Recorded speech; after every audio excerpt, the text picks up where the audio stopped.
Welcome back, class. We are working on multiplication 2 now using the lattice method. I like this method because it's very visual and lets you see what's going on in the problem very easily.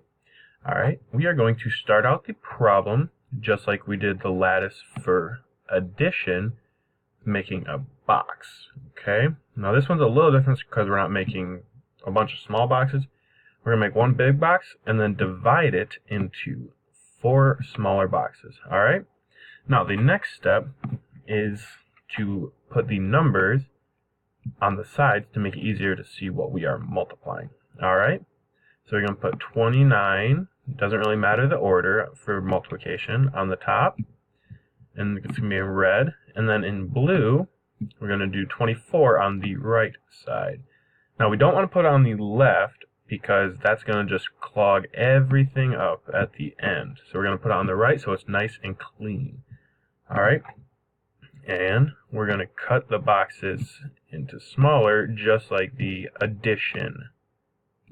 Okay, so that way we can see the tens place value and the ones place value. Alright, now purple is the combination of red and blue, correct?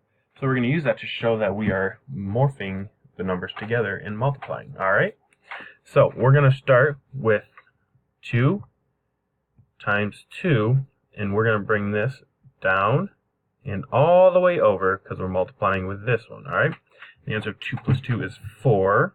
Okay, we're going to do 4, and then remember we got to hold the place value, so it's 0.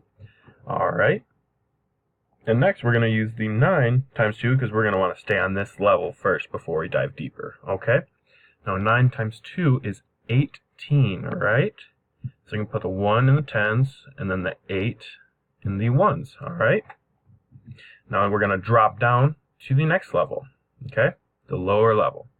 And now we're going to start all the way to the left, and that's the 2, and 2 times 4 is 8. Alright, we're going to put the 8 in the ones and the 0 in the tens. Okay, then we're going to bring it all the way over to the 9 times 4. 9 times 4 is 28. I lied. That's a terrible lie. Let's do that actually, alright? 9 times 4. What does that equal, huh? That equals 36. Alright? So we're going to put the 6 in the ones and the 3 in the tens. Alright? Now, just like addition, we are going to extend the diagonal lines to make it clearer where everything goes, okay? So we're going to do this to make it nice and easy. Alright? Now this one's going to be a little bit different because we're going to have some lines that equal more than 10. And when we do that, I will show you. We're going to carry, okay? So, we're going to bring down these. Alright, bring them down, whatever it may be. So this one, can't add it with anything, so it's going to be 6. Alright, now this one is a little bit tougher because when we add them up, they're over 10. So let's add them up real quick. 8 plus 8 is 16, correct? Alright, and then 16 plus 3 is 19.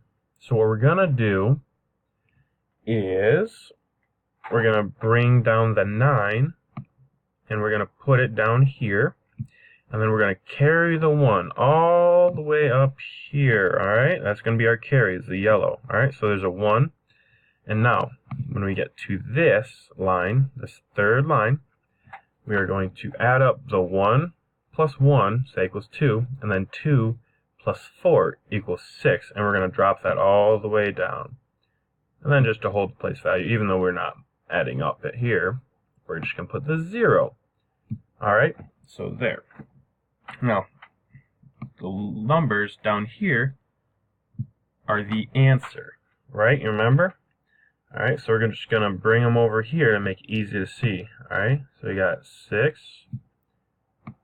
9, 6. Alright, so to cap it all off, 29 times